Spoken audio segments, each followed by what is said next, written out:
प्यारे बच्चों, सुधी हिंदी क्लासेस में आपका हार्दिक स्वागत है।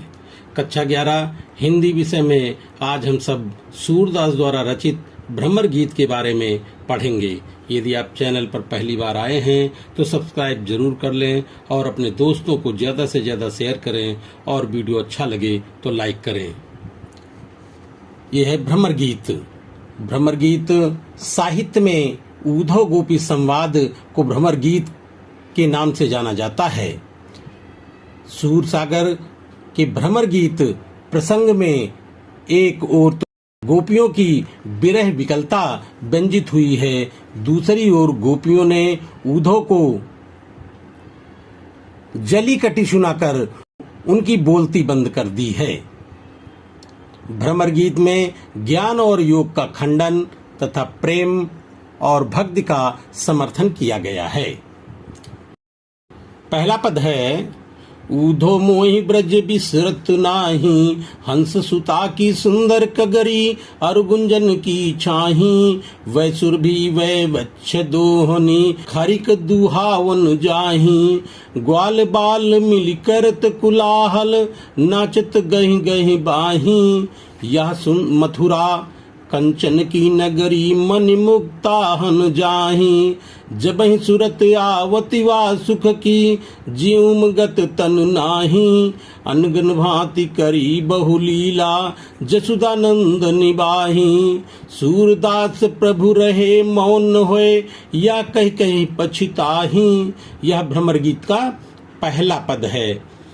इसका संदर्भ कैसे लिखेंगे? प्रस्तुत पद्यांश हमारी पाठ्य पुस्तक काव्यांजलि में संकलित सूरदास द्वारा रचित भ्रमर गीत नामक शीर्षक से उद्धृत है। अब देखिए इसका अर्थ। श्री कृष्ण कहते हैं कि हे उद्धव, मुझे ब्रज को मैं नहीं भुला पा रहा हूं। श्री कृष्ण उद्धव से कहते हैं, उद्धव मोहि ब्रज बिसरत नाही। हे उद्धव जी, मैं ब्रज को नहीं भुला पा रहा हूं, क्योंकि हंस सुता की सुंदर कगरी और गुंजन की छाही। यह यमुना नदी, हंस सुता यमुना नदी का किनारा और कुंजों की छाया और कुंजों की छाया, यमुना नदी का किनारा और गुंजन की छाही और कुंजों की छाया तथा वह सुरभि वह वच्छ दोहनी, खारिक दुहावन जाही। वहां गायें और उनके बछड़े, वह सुरभि वह वच्छ दोहनी, वच्छ माने होता है उनके बछड़े, गायें और उनके बछड़े तथा दूध दुहने की मटकी, खरिक दुहावन जाही, और दूध दुहने की मटकी तथा गौशाला में गाय दुहने के लिए जाना। ग्वाल बाल मिली करत कुलाहल, नाचत गहि गहि बाही। हम सब ग्वाल बाल मिलकर कोलाहल करते थे तथा बाहों में बाहें डालकर नाचते थे।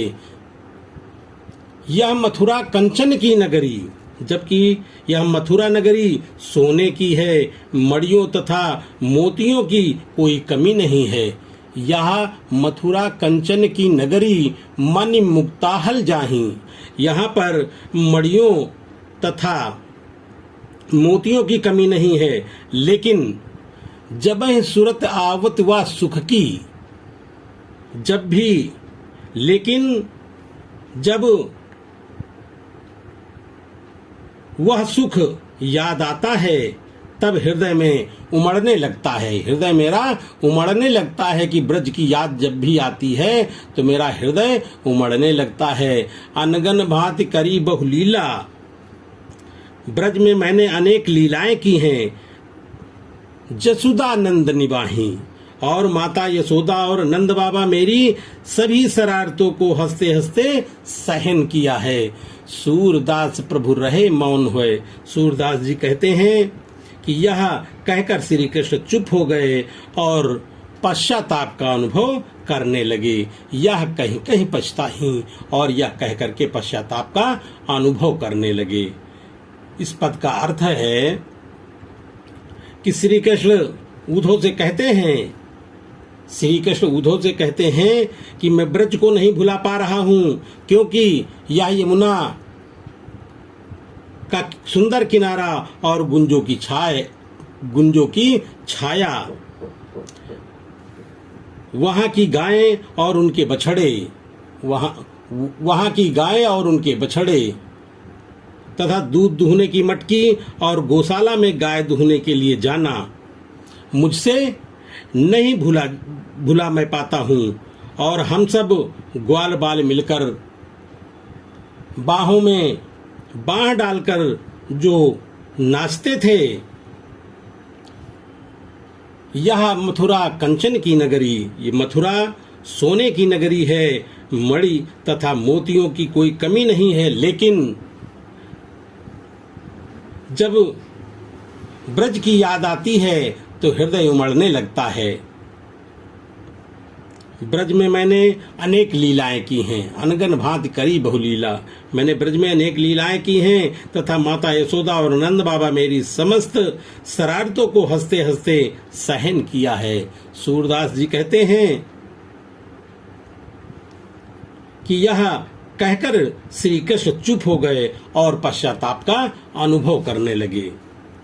इसमें काव्य सौंदर्य में लिखेंगे, श्री कृष्ण के सात्विक भाव की अभिव्यक्ति हुई है। नंबर 2, वियोग रस है, भाषा ब्रज भाषा है, गेय पद है, गुण माधुर्य है, मुक्तक शैली है, अभिधा और व्यंजना शब्द शक्ति है। इसी में दूसरा पद है, बिनु गोपाल बैरिन भई कुंजय, तब वह लता लगत तन शीतल, अब भई विषम ज्वाल की पुंजय। व्यथा बहत जमुना खग बोलत, व्यथा कमल फूलन अली गुंजय। पवन पान घन सार सजीवन, दधि सुत किरण भानु भई भुंजय। यह उधो कहियो माधो सो, मदन मारी कीन है हम लुंजय। सूरदास प्रभु तुमरे दरस को, मग जोवत अखियां भई छुंजय। इन सब का संदर्भ एक समान है, संदर्भ एक ही लिखेंगे। इसका अर्थ होगा, गोपियां उद्धव से कहती हैं कि बिना श्री कृष्ण के ये गलियां मुझे शत्रु के समान लग रही हैं।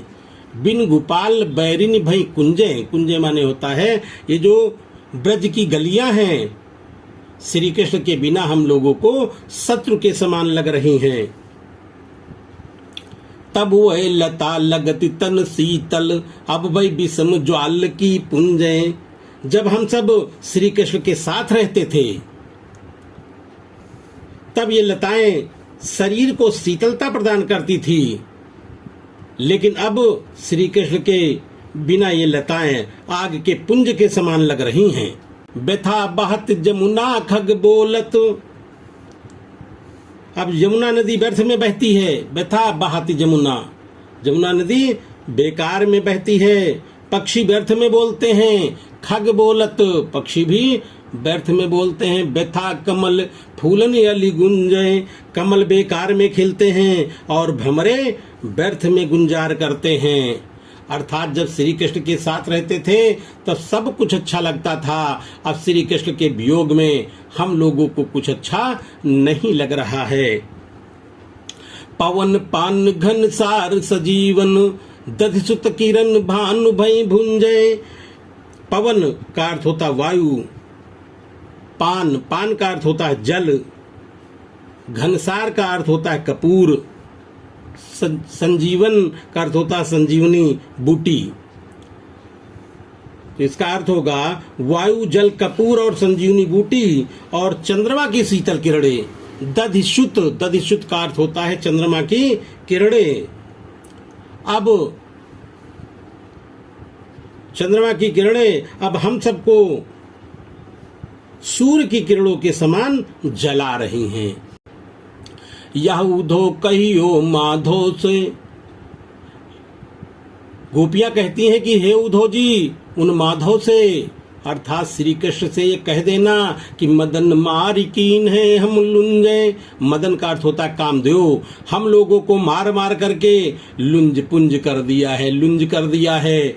सूरदास प्रभु तुम्हारे दरस को, सूरदास जी कहते हैं कि गोपियां उद्धव से कहती हैं कि श्री कृष्ण का मार्ग देखते देखते हम लोगों के नेत्र लाल हो गए हैं। सूरदास प्रभु तुम्हारे दरस को, सूरदास जी कहते हैं कि गोपियां उद्धव से कहती हैं कि तुमको, आपके मार्ग को देखते देखते हमारे नेत्र लाल हो गए हैं, अर्थात आंखों की दृष्टि क्षीण हो गई है।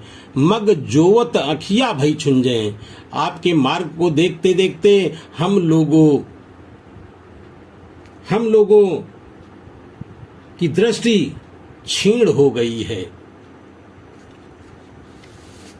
इसमें काव्य सौंदर्य में लिखेंगे, भाषा ब्रज है, वियोग श्रृंगार रस है, छंद गे पद है, गुण माधुर्य है, मुक्तक शैली है और अविधाल शब्द शक्ति है।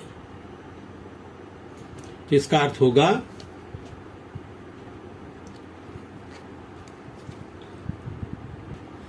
अर्थ होगा गोपियां कहती हैं कि श्री कृष्ण के बिना गलियां भी मुझे शत्रु के समान लग रही हैं। जब हम सब श्री कृष्ण के साथ रहते थे तब ये लताएं शरीर को शीतलता प्रदान करती थी। अब ये सूर्य की किरणों के समान अग्नि मानो उगल रही हैं। यमुना व्यर्थ में बहती है, पक्षी व्यर्थ में बोलते हैं, कमल व्यर्थ में खिलते हैं, उस पर भ्रमर व्यर्थ में गुंजार करते हैं। पवन पान घनसार सजीवन, पवन का अर्थ होता है हवा, पानी, पान का अर्थ होता है पानी, घनसार का अर्थ होता है कपूर और संजीवनी बूटी दधिसुत का अर्थ होता है चंद्रमा की किरणें भी सूर्य के किरणों के समान मानो जला रही हैं। यह उद्धव कहियो माधो से, हे उद्धव जी श्री कृष्ण कह देना कि कामदेव मार मार करके हम लोगों को लुंज पुंज कर दिया है, ऐसा गोपियों ने उद्धव से कहा। सूरदास प्रभु तुम्हारे दरस को, सूरदास जी कहते हैं कि गोपियां उद्धव से कहती हैं कि श्री कृष्ण के मार्ग को देखते देखते हमारे नेत्र लाल हो गए हैं और हमारे नेत्रों की दृष्टि क्षीण हो गई है। अगला पद है, हम रे हरिहारिल की लकरी, मन क्रम बचन नंद नंदन उर, यह दृढ़ कर पकड़ी, जागत सोवत स्वप्न दिवस निस कान्ह कान्ह जकरी, सुनत जोग लागत हैं ऐसो ज्यों करुई ककरी, सूतो व्याधियम को ले आए देखी सुनी न करी, यह तो सूरति नहीं ले सौंपो जिनके मन चकरी।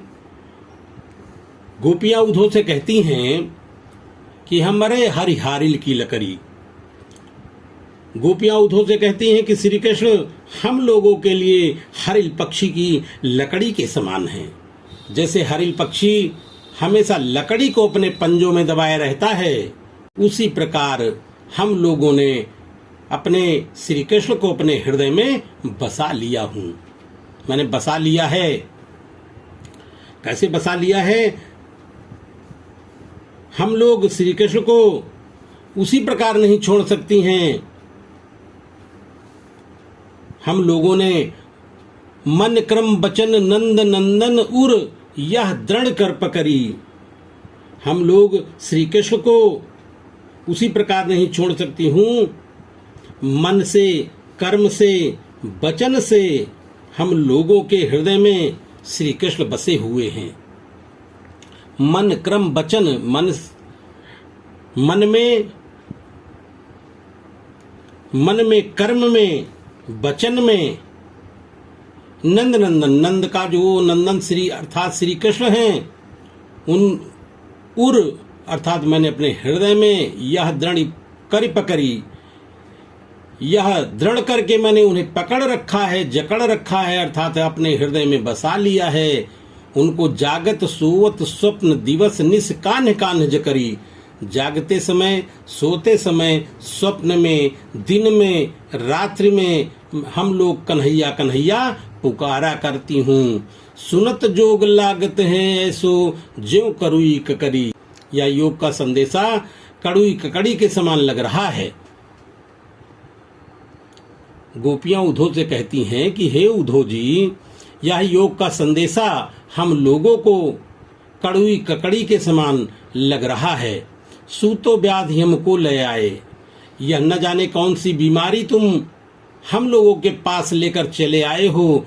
न इसको हमने देखा है, न सुना है और न ही अनुभव किया है। यह तो सूर तिन्हीं ले सौंपो। सूरदास जी कहते हैं कि गोपियां कहती हैं कि यह योग की बीमारी उनको दीजिए। हे उद्धव जी, यह योग की बीमारी आप उनको दीजिए जिनका मन चकरी के समान इधर उधर घूमता है। यह तो सूर तिन्हीं ले सौंपो जिनके मन चकरी। गोपियां उद्धव से कहती हैं कि हे उद्धव जी, यह ज्ञान का उपदेश उनको दीजिए जिनका मन चकरी के समान इधर उधर घूमता रहता है। हम लोगों का मन तो स्थिर है। ऐसा गोपियों ने उद्धव से कहा। इसमें काव्य सौंदर्य है। इसमें ज्ञान योग तथा भक्ति योग की प्रधानता व्यक्त हुई है।